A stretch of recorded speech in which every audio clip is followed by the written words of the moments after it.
We had had a tough exchange on the Monday before that Thursday debate. He was angry about a segment I had done the prior week involving his divorce from Ivana Trump. Right, allegations that she had made during that divorce. Right, she was claiming back in that divorce that he had raped her. She recanted those allegations fully, and then the Daily Beast did a story reviving it that prior week, and I put on the Daily Beast reporter to give him a hard time about, you know, 30 years old, she recanted, what are you doing? Well, Trump didn't like it getting any airtime at all, and he called me. He insisted that I call him the Monday before that Thursday debate, and when I did, it did not go well. You say in the book that he threatened you. He did, so he was very angry that I'd aired that segment. And, you know, I said, look, I did you a favor. You know, nobody was even telling the other side of that. They were just accepting this as a relevant story. He didn't see it that way, and ultimately I said, look, Mr. Trump, you don't control the editorial on the Kelly file. And that was it. He said, that's it, you're a disgrace, you ought to be ashamed of yourself. And then he said, oh, I almost unleashed my beautiful Twitter account against you, and I still may. And that was 4 days before the presidential debate, at which I knew I was going to open with a tough question about women, not about Ivana Trump, but about women. So, you know, going in, I had some nerves because I had a feeling he wouldn't like it, but I had to do my job. I want to play that moment just for not that every viewer in the world doesn't see it already, but let's just play that. You've called women you don't like fat pigs, dogs, slobs, and disgusting animals. Your Twitter account only Rosie O'Donnell. No, it wasn't.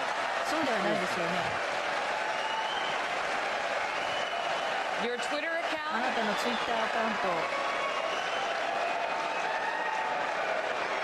Thank you. For the record, it was well beyond Rosie O'Donnell. Yes, I'm sure.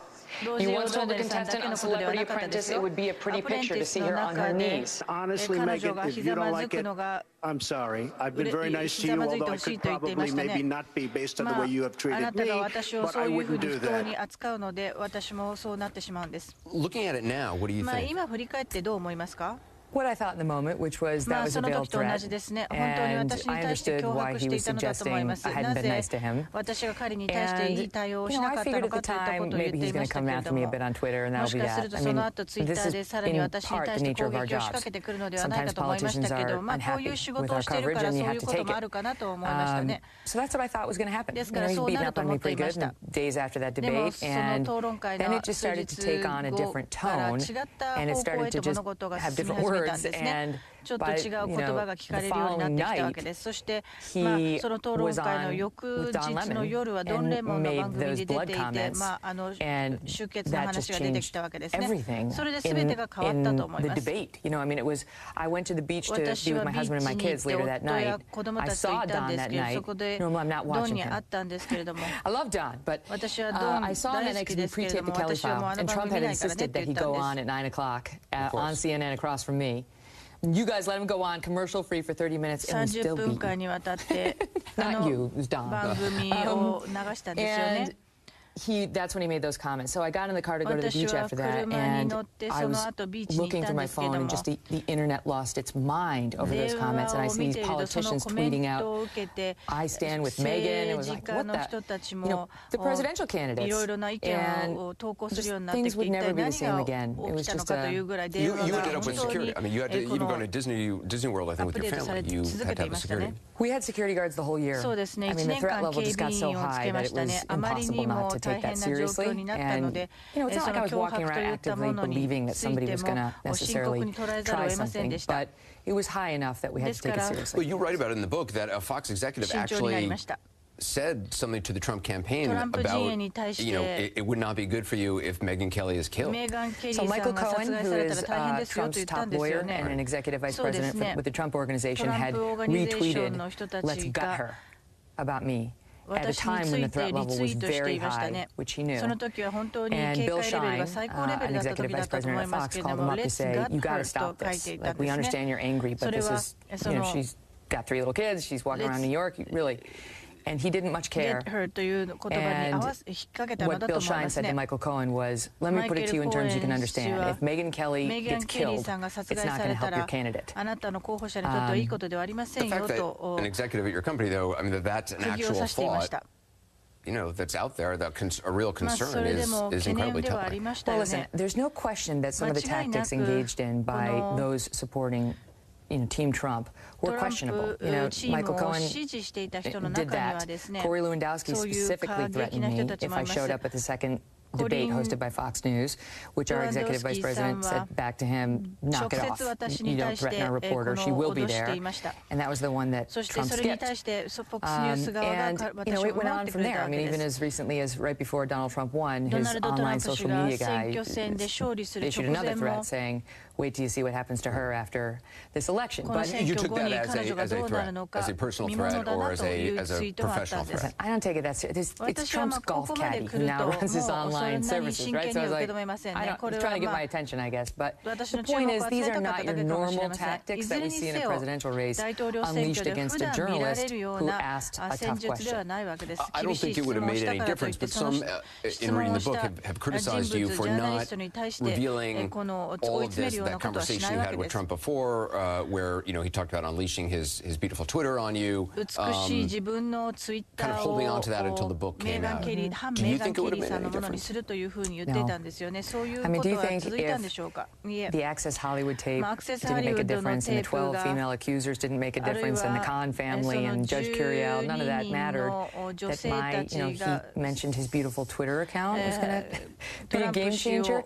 My approach in this was, I wanted to be honest, so I had revealed that I had received some death threats, and I had a guard, and that the level was getting a little dangerous. But I didn't want to make it any more about me. Trump kept trying to make the story about me, and the story was about him and ultimately Hillary Clinton, but in the early days, him and the other Republicans. I write in the book, in Settle for More, that I felt like a human being who had been dropped into a Shark Tank. And there were passers-by looking in, slightly horrified at what was going on. And all I wanted to do last year was get myself out of the Shark Tank. And it was not going to help to chum up the waters more with, and he did this, and he did this, and here's my reaction to that. I didn't want to be the story.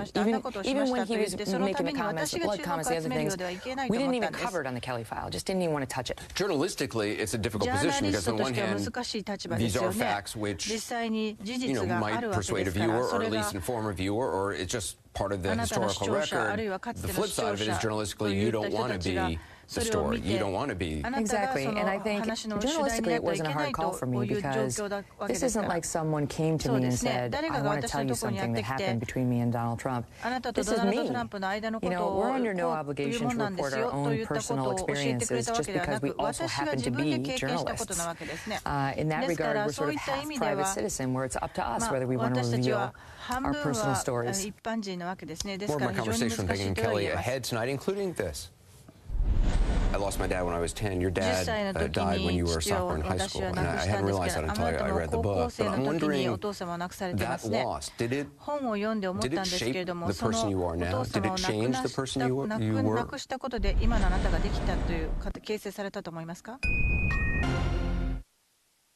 Well, it has been, to put it mildly, quite a year for Fox News anchor Megyn Kelly. She's been a good part of the presidential campaign, locked in a feud with Donald Trump after asking him about his history of making demeaning comments about women. There was also the earthquake that rocked her network. Fox News chairman Roger Ailes forced to resign over accusations of sexual harassment. Now in her new memoir, Settle for More, she's sharing new details about the unwanted sexual advances she said she endured early in her career at Fox. Ailes was an informal advisor to Trump during the campaign, even as Trump was attacking Kelly on Twitter relentlessly. Part two of our conversation. Donald Trump, early on the primary season was talking about how he could be presidential, he can be however he wants. Do you think he's going to change significantly? He's still tweeting, just today against the New York Times. Do you think that changes? I mean, do you feel like you know what President Trump is going to govern like, what he's going to be like? No, I don't know. I'm fascinated to find out. I mean, great story to cover.